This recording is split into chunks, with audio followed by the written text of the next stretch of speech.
자, 여기 봅시다. 우리 이 페이지에서 지난 시간에 객관적 상관물에 대한 얘기를 좀 집중적으로 했던 것 같아요. 자, 이어서 그 외의 표현 방식으로는 몇 가지 그냥 이름만 좀 써놓고 넘어갈게요. 행간걸침이라는 게 있고, 쓸데없어? 조금만 써. 시적 허용이라는 개념들도 있어요. 행간 걸침은 한 행의 그 내용이 딱 끝나는 게 아니라 뭔가 안 끝난 채 걸쳐져 있는 그런 느낌. 시적 허용은 시에서만 허용해 주는 거예요. 자, 자화상되었던 경민고랑 의고는 얘기할 수 있어야 돼. 자화상에서 나오는 거 무슨 바람? 파란 바람. 파란이라고 쓰시면 안 되겠지? 근데 파란이라고 우리는 허용을 해주고 있어요. 그런 부분들이 이제 객관적 상관물과 관련된 그 외에 이제 행간걸침, 시적 허용이고요. 또 수미상관이라고 하는 개념, 수미상관 여기다 쓰지 말고, 자, 4번이 시상전개예요. 시상의 전개. 개념이 많어. 되게 많어, 시에서. 근데 하나의 시에서 쓰이는 거는 그렇게 많지는 않아. 여기서 우리가 많은 개념들 속에서 시에서 못 쓰였지 찾아줄 수 있어요. 자, 그럼 시상이 전개되는 방식은, 자, 첫 번째, 시상의 전환.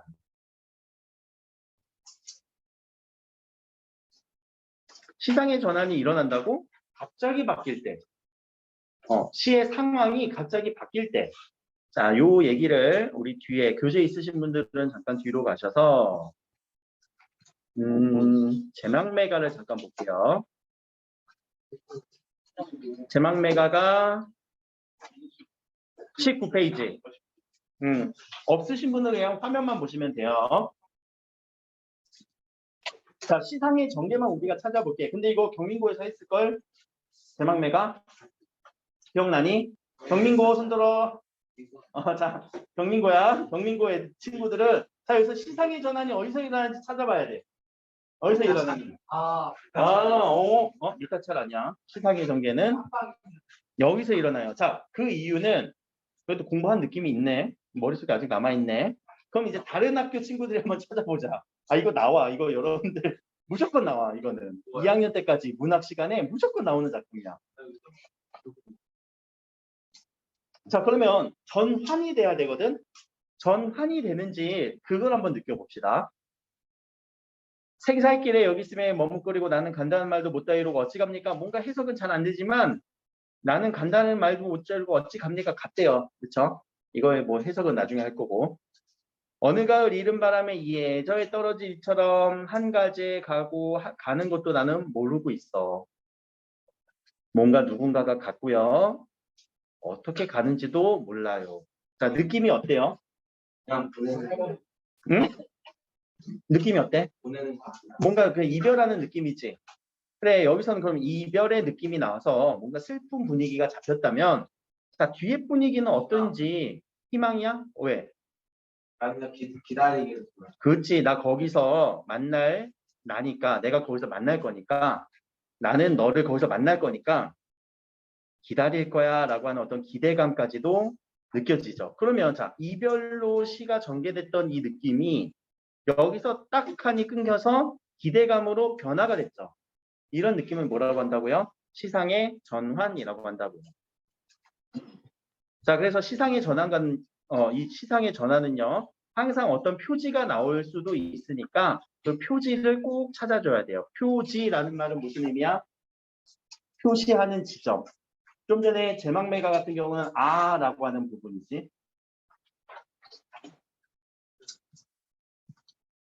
자, 시상이 전환되지 않고요. 두 번째, 시상이 확대되는 경우도 있어요. 확대라는 건 시해상이 점점 커지는 거예요.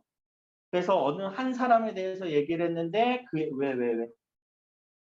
점점 그 상황이 커질 때 지민에 대해서만 얘기를 했는데 경민고 남학생들에 대해서 얘기를 하게 되고 결국 저쪽에는 경민고 여학생까지 다 포함해서 경민고에 대한 얘기를 해요. 그러면 시상이 점점 커지게 되지. 한 사람에게 시작해서 남학생, 여학생까지. 그런 식으로 뭔가 확대되는 느낌이 들 수도 있다. 자, 반대의 경우도 있겠지. 확대되지 않고 시상이 축소되는 느낌. 자, 이때는 집약이라고 표현을 해요. 집약되는 느낌. 뭔가 딱 모여 있어. 집약의 느낌. 자, 그래서 시가 전개될 때는 이런 식으로 흘러갈 수가 있다라는 거. 자, 여기는 이제 시상이 전환되냐 확대되냐 집약되냐 초점에 맞춰서 얘기를 했다면 아니 시간의 변동도 있을 수도 있어요. 시간은 얘들아 시간의 흐름은 순행적일 수도 있지. 순행이란 말은 뭐니? 흐르는 대로 과거 현재 미래. 근데 역행할 수도 있어요. 역순행. 자, 공간의 느낌을 줄 수도 있거든요. 근데 그 공간의 느낌이 실제 내가 이동하는 느낌일 수도 있고요. 아니요. 시선의 이동만 일어날 수도 있어요. 시상 전개와 관련해선 우리가 시간적 흐름이냐 아니면 공간적 이동이냐 혹은 시선의 이동이냐라는 것으로 판단해 줄 수 있으면 좋고요. 그 외에 여기 하나 내가 아까 빠졌네. 미안해요. 객관적 상관문 시적 포용 여기 밑에다가 우리 수미 상관 썼었니? 안 썼지? 여기 수미 상관 한번 써보자. 이것도 시상 전개랑 연결되는 맞물리는 그런 개념인데 자, 수미 상관이라고 하는 거는 무슨 의미야? 수미 상관 머리수 꼬리미 서로 상관 연관이 있는 거예요. 관련 지어주는 거예요. 그래서 앞과 뒤가 똑같을 때 우리는 비슷할 때 수미상관이라고 얘기를 해요. 그러면 자 수미상관은 이 수미상관이 갖고 있는 특별한 효과가 있는데 세 가지 효과. 첫 번째는 운율 형성해줘요. 왜 한 번 더 반복되니까 그런 리듬감이 느껴지면 좋고. 두 번째는 주제를 강조해요. 한 번 더 얘기하면 강조하는 거 맞는데 얘는 주제까지 건드려버려요. 어떤 단순한 의미를 강조하는 게 아니라 주제를 강조할 때 우리는 수미상관이라고 하고 세 번째는 구조적으로 안정감을 가져요. 네, 구조적. 혹시 마스크 없니? 끊어졌어? 아니야. 다 쓰고 있지? 요새 좀 위험해서. 왜? 누구 안 쓰고 있어 또? 아니야? 야, 잠깐만. 이런 경우를 우리가 뭐라고 하지? 있어? 마스크 있어? 없어? 그럼 저기 갖다 줘. 생겨봐. 잠깐. 자, 다시 돌아와요. 자, 착한 어린이는 집중합니다. 자, 수미상관은 그런 효과가 있다라고 효과까지 알고 있어야 돼요. 수미상관의 효과는 거의 외우듯이 해야 돼요. 외우는 거 내가 좋아하진 않지만 그래도. 자, 돌아옵시다. 이제 요 의미 함축 부분인데 자 중요한 거야. 여기가 이제 좀 어려울 수 있어. 시에서 어려운 부분이 요 지점이거든요. 그러면 자 의미를 읽는다, 함축을 읽는다라는 것은요. 사실 내용적인 측면에서는 주제를 찾는 거랑 비슷해요. 그치? 그 주제 안에서 그 의미를 파악해야 돼. 그런데 그런 의미 함축은 어떠한 표현법 때문에 생기기도 해요. 어떠한 표현법 때문에 그 의미를 함축시켜 주기도 해요. 자, 그래서 이 두 가지가 우리는 어떤 표현법으로서의 의미 함축 읽는 방법도 알아야 되고 또 주제를 읽으면서 의미 함축을 읽어내야 되는 방법일 수도 있어요. 자, 그러면 의미 함축을 읽어내는 가장 대표적인 방법은 비유법이에요. 비유법. 자, 얘들아, 비유법이라는 건 뭐니? 비유법. 비교하는 거지. 비교하는 대상을 끌어 들어와서 표현하고 싶은 거지. 그러면 이 비유법은 우리가 뭐 보통 보면 뭐 원관념의 보조관념을 얘기한다 이런 식으로 흔한 얘기를 하지만 다른 얘기를 한번 해보자. 문장으로 주어볼게. 자, 무엇을 비유하다. 비유하고 싶어. 빗대어 표현하고 싶어. 그럼 궁극적으로 내가 표현하고 싶은 거는 무엇이었을까? 1번이었을까? 2번이었을까? 내가 표현하고 싶은 거. 2번. 1번 손 들어봐. 2번 손 들어봐. 2번이 좀 더 많아? 앞에는 1번이 많았는데. 2번이다. 자, 그러면 여러분들 혹시 알고 있는 연예인 그냥 아무나 한 명 대답해 볼래? 아이유. 아이유. 아이유의 나를 비유해 볼게. 웃겨? 자, 그럼 아이유의 나를 비유해 보자. 그럼 결국 얘기하고 싶은 거는 나야, 아이유야. 나지. 나를 얘기하고 싶은 거잖아. 그치? 왜? 비유해볼까? 아이유 같이 예쁜 나. 어. 율법. 그렇게 표현할 수도 있고, 또는 나는 아이유이다. 단어법이야? 그런 나는 아이유이다. 라고 표현을 해도 우리는 비유법이라고 얘기를 해요. 왜? 나를 표현하고 싶은 거니까. 그래서 제가 여기는 의도적으로 문장을 바꿨는데요. 여러분한테 비유법을 설명할 때 대부분의 선생님들 혹은 대부분의 책들은 무엇을 표현할 때 얘를 빗대어서 이렇게 문장을 A를 표현할 때 B에 빗대어서 표현한다라고 하는데 그거를 외우는 게 아니에요. 무엇을 얘기하고 싶은데 그래서 대상을 꼭 읽어주라는 얘기야. 무엇을 표현할 건데. 자, 그래서 첫 번째에 해당하는 요 A를 우리는 원관념이라고 얘기를 하고요. 얘기하고 싶은 대상. 그치, 나다. 빗댄 대상, 비유하는 대상, 보조관념이라고 얘기를 해요. 그러니까 뭘 끌어왔냐는 거지. 아이유를 끌어왔어. 앞에 시간에서는 정상수라고 하더라고. 나 정상수가 됐었어, 순간. 그래? 네. 자, 그러면 이렇게 비유하는 측면에서 우리는 첫 번째 직유법이 있어요.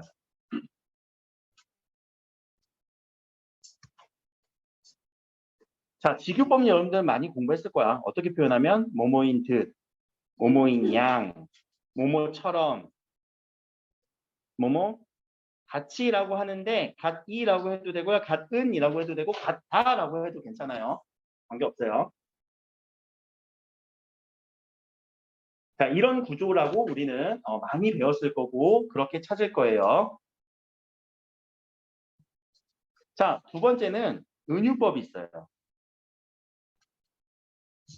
자, 이 은유법의 구조를 여러분들은 아마 공부 많이 했을 걸 그럼 바로 나올 거. 얘들아, 은유법은 뭐라고?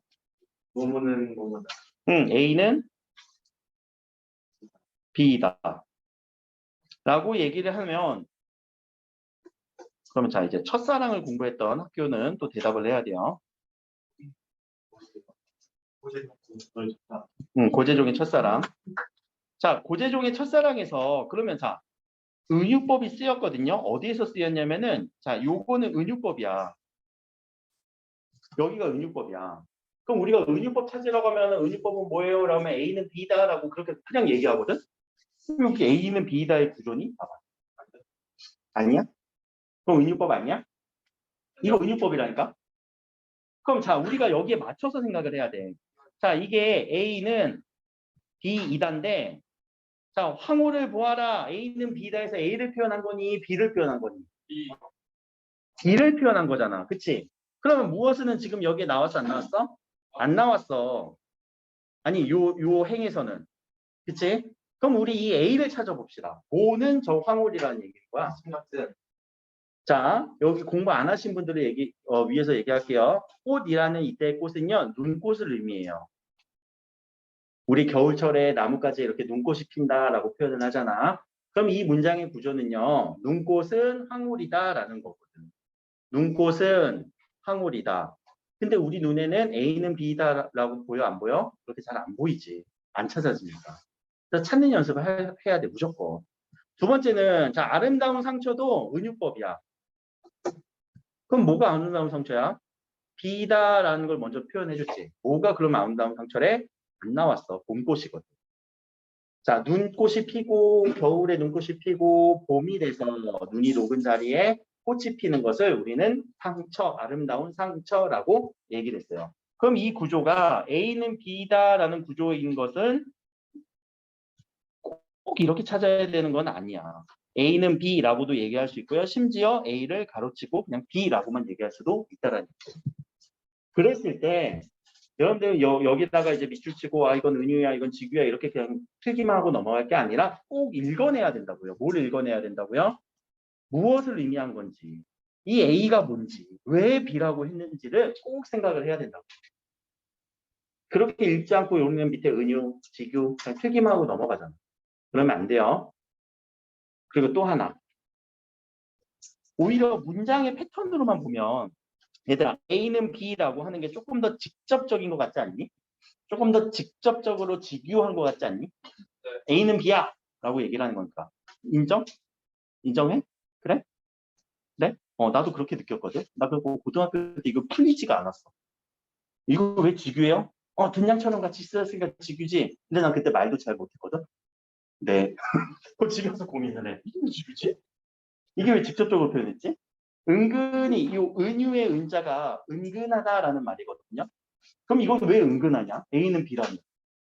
비슷하니까 은근히. 은근해? 나는 학생이다. 직접적으로 표현한 거 아니야? 나는 선생이다. 보이는 건 그렇게 안 보이는데. 보이는 건 그렇게 안 보여? 자, 요거에 대한 해결책도 제가 이제 나중에 여러분들 이제 가르치겠다고 생각하고 나서 다시 한번 공부를 해보니까 이런 거였어. 자, 우리 직유법에서 하나의 패턴을 한번 볼게요. 백석 시인의 여승이라는 시에서는요, 이런 문장이 나와요. 가을밤 같이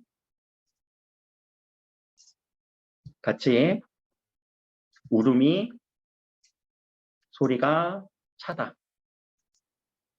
라고 얘기가 나오고요. 또 하나의 대표적인 은유법을 나타내 준 시에서는 내 마음은 보다 호수요. 라고 얘기를 해요. 자, 그럼 우리는 이제 가을밤 같이 차다라고 했으니까 선생님 여기 직유 쓰였네요. 맞아요. 그런데 왜 직유라고 해서 직접적으로 연결이 됐냐라는 의미냐면, 자, 가을밤 같이 차다라고 얘기하니까 여기서 원관념은 누구를 얘기하고 싶었던 거야? 가을밤이야, 울음소리야. 울음소리가 원관념이죠. 이 A를 가을밤의 어떤 부분이랑 연결했니? 가을밤 하면은 되게 다양한 이미지들이 떠오르겠지만 차가운 이미지밖에 없지. 지금은 차가운 가을밤의 쌀쌀한 느낌밖에 여기서는 안 느껴지지. 근데 진짜 가을밤에 쌀쌀하기만 하니? 생각해보면 아니지. 되게 평화로울 수도 있고 별이 높이 뜬 밤일 수도 있고 깜깜한 이미지일 수도 있지. 다양한 이미지 중에서 딱 하나의 이미지로만 직접적으로 연결한 거고요. 그게 직유고요. 자, 내 마음의 호수다라고 얘기를 할 때 그러면 자, 내 마음은 호수인데 이게 A고 이게 B일 텐데 그럼 호수의 어떤 측면? 그럼 내 마음의 어떤 측면? 넓은. 넓어? 아닌 것 같은데? 그럼 호수가 어떻길래? 고요해? 아닌 것 같은데? 깊어? 아닌 것 같은데? 또 잔잔해? 아닌 것 같은데? 맑어? 등등등. 자, 어디로 하나 직접적으로 얘기를 할 수 있는 거니? 아니지? 다양한 이미지들이 지금 공존하고 있지? 그래서 은근하게 여기 중에 뭔데? 직접적으로 얘기 안 했어? 안 했어. 그래서 은유법이라고 얘기하는 거예요. 요거 이해됐지? 직유와 은유는 이 문장 구조로 파악하는 게 아니라 도대체 어떤 속성으로 이렇게 표현을 한 거지? 라는 거. 그렇게 연결지어서 우리가 공부를 할 때 받아들여야지 그냥 이거 직유야 은유야 라고 외우시면 안 된다는 거. 심지어 문장 구조도 바뀌어요. 자, 여기까지가 이제 은유법에 대한 얘기였고요. 자, 3번이 의인법 얘기예요. 자, 의인법은 근데 헷갈린다? 화류법하고. 자, 화류법은 무생물을 생물로 표현하면 무조건 그냥 화류예요. 무생물, 생물. 그런데 의인법은 사람처럼이라는 거잖아. 사람. 그럼 사람의 어떤 부분, 어떤 특징? 감정. 그렇지, 감정. 동물은 감정 없어? 네. 문학은 없다고 봐. 또 어떤 생각, 의도 또는 대화가 가능하면 생각, 의도, 대화가 가능하면 의인화했다고 봐요. 감정은 식물도 감정이 있다라고 하잖아. 근데 국어에서는 그런 것들 다 나누고 있어요. 식물은 감정 없는 애로 봐. 의도, 대화.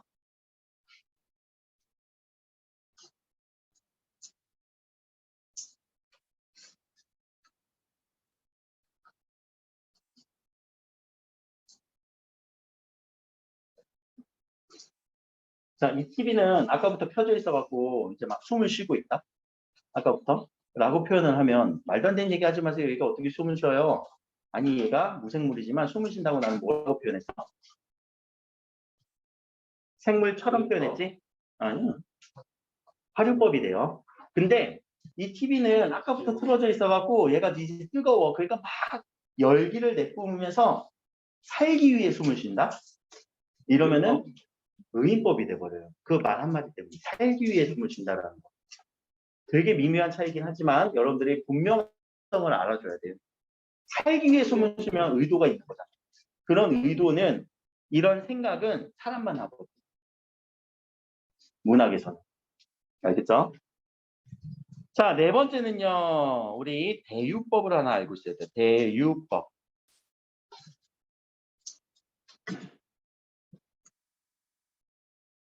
자, 대유라고 하는 거는 대신해서 비유했다는 말의 줄임말이에요. 그럼 비유를 했긴 했는데 뭔가를 대신해서 비유를 했을 때 우리는 대유법이라고 얘기를 하고요. 자, 첫 번째 대유법의 첫 번째는 전체에 속한 부분으로 그것으로 대신해서 비유를 할 때 전체에 속한 부분일 때 우리는 대유법의 첫 번째 패턴이고요. 두 번째 패턴은 속성이 연관이 있는 단어로 치환. 속성이 연관이 있는 시어로 치환시킬 때. 이 두 가지 패턴이 있는데 이것도 일단 써놓기만 하고 이해만 하고 넘어가도 괜찮을 것 같은데요. 자, 전체에 속한 부분은 이런 문구가 나와요. 한라에서 백두까지. 그럼 자, 한라산, 백두산은 우리 한반도에 어디 있는 거니? 제주도와 백두산이지. 그럼 한라산과 백두산은 뭘 의미하는 걸까? 진짜 한라산에서 백두산까지만 의미하는 걸까? 아니지. 우리 한반도 전체를 의미하는 결국 우리나라를 의미하는 말이었죠. 지금 한반도 이런 것들을 의미하는 거죠. 자, 속성이 연관이 있는 단어는요. 요람에서 무덤까지. 이런 말이 또 있어요. 근데 요람은 사전적 의미로 보면은 아기 침대. 무덤은요. 죽은 사람이 묻어있는, 묻혀져 있는 요런 거. 그치, 무덤. 요새는 무덤이 잘 없지. 다들 화장을 하고 이러니까. 자, 그런데 이 아기 침대는 그럼 진짜 아기 침대에서 죽은 사람이 묻힌 요 무덤까지를 얘기하는 걸까? 아니죠. 어떤 의미적 연관성이 있어요? 탄생부터 죽음까지라고 하는 의미로 우리는 해석을 하는. 그게 대유법이에요. 비유법과 비슷한 패턴이긴 해요. 사실. 자, 그래서 크게 보면은 이렇게 직유, 은유, 의인, 대유라고 하는 것이 굳이 표현을 해도 되는데 직접적으로 해도 되는데 다른 대상을 끌고 와서 빗대어서 표현을 할 때 우리가 비유법이라고 얘기를 하는 거예요. 그럼 비유법의 특징은 어떠한 보조관념, 원관념과 보조관념의 관계는요. 1대1 대응이 일어나거든요. 그 시어는 이걸로만 해석이 되는 거예요.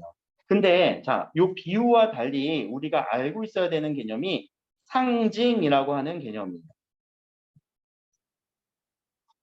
자, 상징성을 갖는다라는 말은 하나의 시어에 다양한 의미가 투영될 수 있는 거예요. 하나의 시어에 다양한 의미가 투영될 수 있으면 그때는 우리가 상징이라고도 얘기를 해요.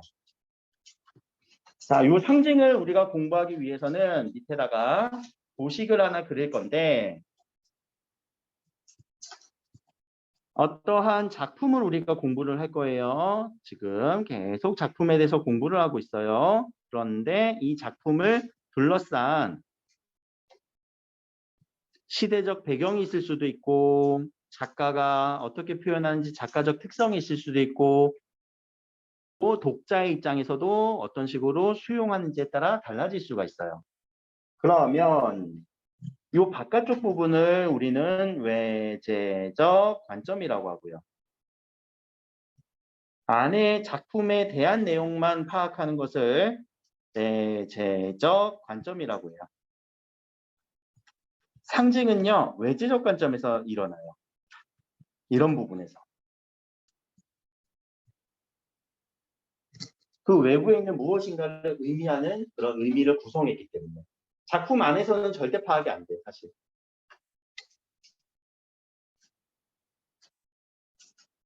일제강점기 때 밤이 무서워 라고 하면은 그 박두진의 해라는 시에서 그럼 우리는 일제강점기라는 생각을 하면은 아, 밤은 일제강점기가 되겠구나 라고 해석을 할 수 있지만 일제강점기가 아니야. 그럼 밤이 무섭다는 건 그렇게 해석할 수가 없겠지. 그래서 해야 수사라 하면은 일제강점기라면 그래 광복이라고 해석할 수도 있고 조국의 독립이라고 해석할 수도 있지만 일제강점기가 아니라면 그냥 해가 솟는 거겠지. 희망이라고도 해석할 수도 있겠죠. 그렇게 의미가 다양하게 변할 수도 있다는 거. 근데 내재적 관점으로 우리는 먼저 해석을 해야 돼. 이거를 꼭 구분하실 줄 알아야 돼요. 내재적 관점이 먼저야, 얘들아. 항상 시 안에서 읽어내는 게 먼저야. 그럼 시 안에서 어떻게 읽어내야 되냐면 다시 넓게 볼게요. 내재적 관점은 주제를 찾으면서 읽어주고 표현 형식을 찾아주면서 내재적 관점을 읽어주고 그 안에 의미함 축을 읽어주는 게 내재적 관점이고요.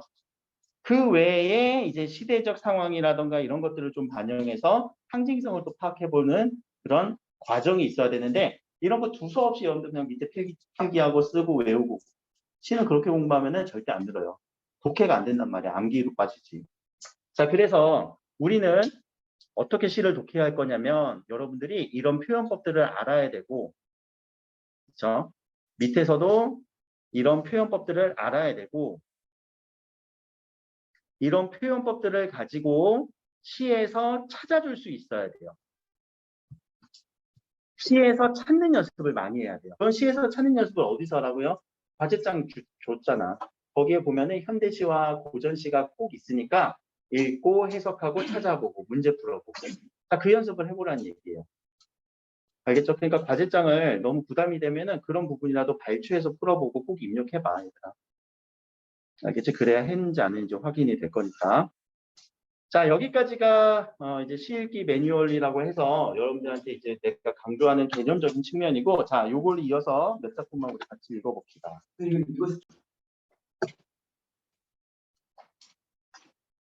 자, 여기부터는 이제 다음 시간, 오늘 요 시간부터 이후에 다음 주에 돌아오는 시간에서는요, 이제 강독으로 쭉 읽으면서 해석하면서 내려갈 거예요. 강독 수업이 될 건데, 강독이라는 거는 강하고 독하게 라는 의미가 아니라 쭉 읽으면서 내려간다라는 거거든요. 읽고 해석, 읽고 해석, 읽고 해석 이렇게 할 건데 그래도 우리는 강하고 독하게 한번 해봅시다. 알겠죠? 왜? 강하고 독하게 어떻게? 내용을 파악해보고 주제를 찾아보고 표현법도 찾아보고 의미가 무엇인지 생각해보는 자, 근데 우리가 하나 약속을 좀 정할 게 있어요. 하나의 틀을 좀 정해야 되는데 자, 이런 장르들 우리는 시조 장르라고 얘기를 해요. 딱 보면 시조구나라는 게 파악이 되거든. 근데 시조는 여러분들이 어떤 형식이 있었다라는 것을 다 알고 있을 거예요. 시조의 형식 3장, 6구, 45장. 이거에 대해서 근데 한 번도 생각을 안 했을걸? 3장은 어디가 3장이야? 책의 초, 장, 중, 장, 종, 장. 자, 근데 이때 장의 개념이 문장의 개념일까? 문장의 개념일까? 아니야? 세 줄 맞잖아. 세 문장. 그럼 장을 어떻게 파악했어? 그냥 세 개구나 이렇게 파악했지. 모의. 응? 모의. 응. 자, 그거와 연관돼 있어요. 이 장은요, 우리가 뭔가 펼쳐지는 무대를 장이라고 얘기해요. 그치? 뭔가 펼쳐져 있을 때. 그 펼쳐진 곳, 첫 번째 초장은요, 하나의 이야기가 펼쳐진 곳이에요.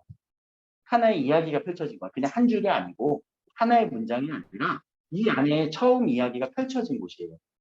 그럼 처음 이야기가 펼쳐졌네. 중장은 그 다음 이야기가 이어져서 펼쳐졌고 마지막 결론이 여기서 난다는 거지. 그럼 3장에서 가장 핵심적인 부분은요. 종장일 거예요. 여기가 핵심이야. 여기가 결말이거든. 근데 앞부분들이 전혀 쓸모가 없을까? 아니지. 이야기들이 이런 식으로 뭔가 쌓이고 쌓여서 마지막에 종장에 빵 하고 터뜨릴 거란 말이야. 그렇죠? 아까 우리 잠깐 봤었지만 제왕매가 같은 경우도 어땠어? 아, 누이가 죽었어요. 아까 어디로 간다는 건 죽음이었고 누이가 가서 죽었어. 참 허무해 라는 이야기가 쌓이고 나서 마지막에 어떻게 바뀌었어? 그래도 나는 기다릴 거야.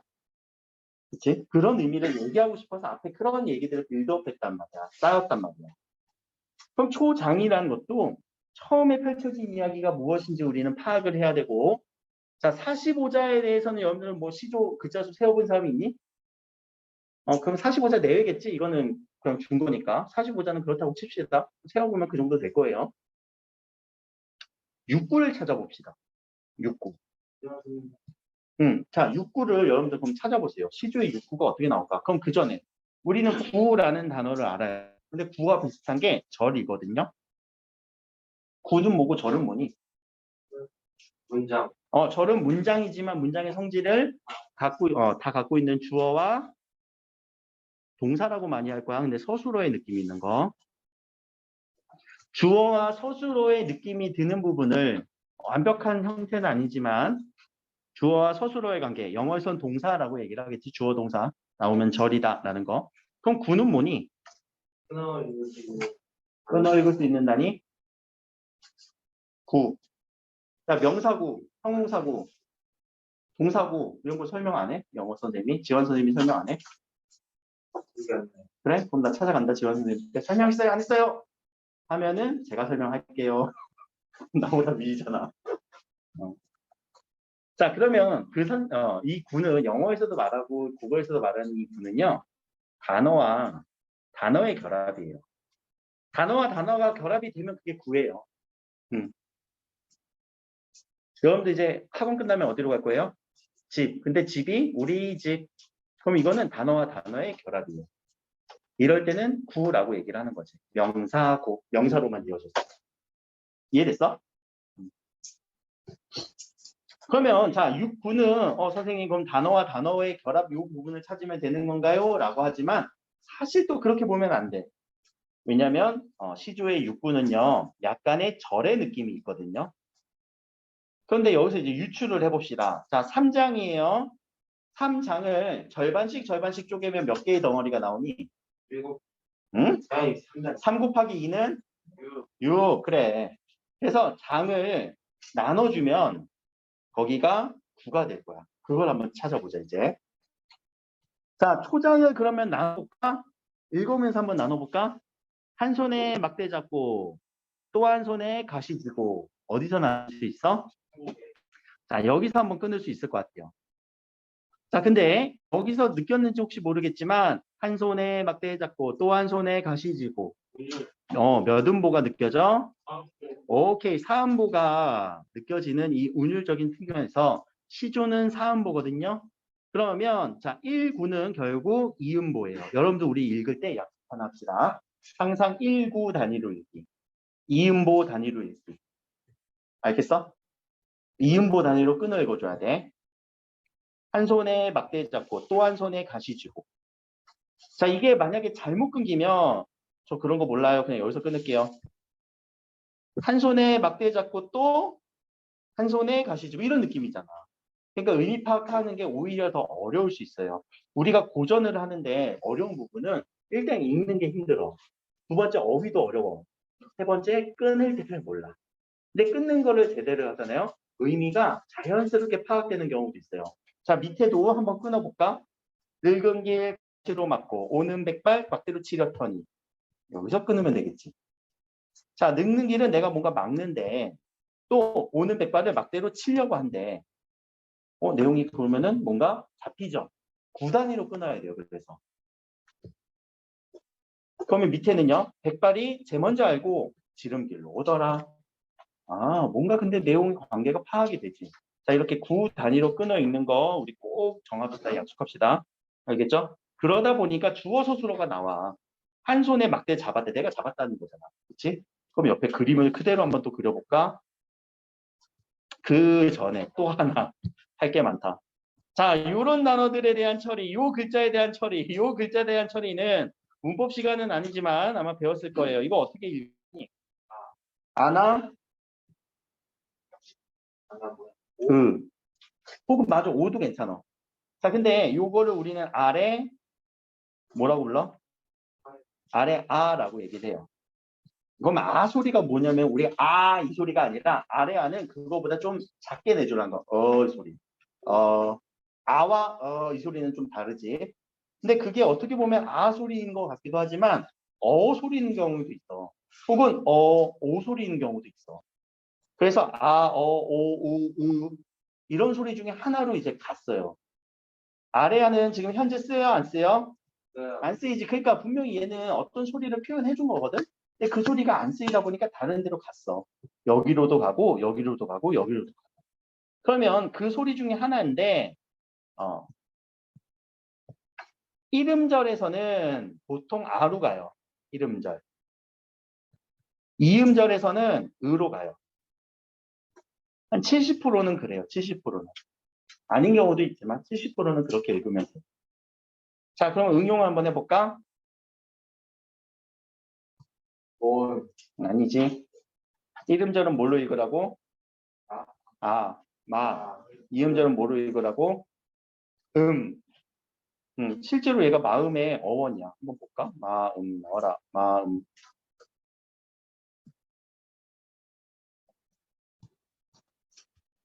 예상까지 오늘 나가려나 모르겠네, 친구들. 자, 여기 마음 보니까 여기 보이니? 실제 마음의 단어가 이렇게 됐다는 거. 옛날에 이렇게 썼거든. 자, 그러면 우리는 이제 아와 이음절에서 아, 이음절에서 정도로 넣어서 읽어주면 될 것 같아. 자, 그럼 여기는 한이라고 읽으면 되겠지. 이음절에 들어가 있으니까. 요거는 뭘로 읽어야 되니? 시읒 디귿을. 또라고 읽으면 되겠지. 또. 자, 한 손에 뭐 잡았어? 여기도 대라고 아 소리와 이 소리의 결합 애로 읽으면 돼요. 막대 잡고 한 손에 막대기 잡고 한 손에는 가시를 쥐고 있고 뾰족뾰족 가시를 쥐고 있고 봐봐 내용이 잡히지. 늙는 길을 자 여기 길이 있네. 이 길은 늙음의 길이에요. 늙는 길. 거기에 가시로 막는데 뾰족뾰족 가시로 막을 거야. 그리고 오는 백발이라는 놈이 오면은 내가 뭘 한다고 했어? 막대기로 치려고 했어. 그런데 이 백발이 자기 먼저 알고 어디로 왔대? 지름길로 왔대. 그럼 결과값으로. 자, 백발은 왔어요? 뭐 안 왔어요? 왔어요. 그럼 백발의 의미는 뭘까? 백발 흰머리. 백발은 흰머리. 자, 흰머리의 의미는 진짜 흰머리일 수도 있어. 우리 여기 캐치가 나는 흰머리일 수도 있고. 그럼 흰머리가 왔다라고 칩시다. 흰머리가 이렇게 올 수 있는 거는 이 흰머리를 무슨 표현법을 써서 그래? 의인화 시켰지? 의인화 시킨 거잖아. 이 백발을. 또 흰머리에 대해서 우리는 늙음이라는 의미를 부여할 수 있니? 그렇지. 그러면 이 늙음이라고 하는 소재를 가지고 이 화자가 자 늙음을 막대기로 하면 치려고 했대. 또 가시로 막으려고 했대. 어떻게 한 거야? 늙음에 대해서. 늙음에 대해서 어떻게 한 거야? 받아들인 거야? 아니면 거부했던 거야? 그래, 나 거부하려고 했는데 결국엔 어떻게 됐어? 왔어. 그럼 늙었다라는 거죠. 주제만 쓰고 끝냅시다. 그럼 이 주제는 우리 나중에 표현법은 요거 그대로 이어서 할 거예요. 자, 주제는 뭐가 될까? 늙음에 대해 거부했으나 결국 수용이 됐고 그리고 자 백발이 자기 먼저 알고 지름길로 오너라 어떤 느낌이 드니? 어떤 정서가 들으니? 빨리 왔어. 그리고 지름길로 빨리 왔고 또 어떤 안타까움도 느껴지지 않니? 아 자기가 먼저 와버렸어 라고 하는 거. 아 이 수업이 이렇게 끝나버렸어. 왜 이렇게 좋아해?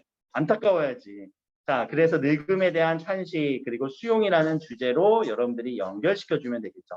밑에 있는 주제를 그대로 읽으려고 하지 말아요. 알겠지? 시에서 읽어줘서 정리해주는 연습. 여기까지 합시다.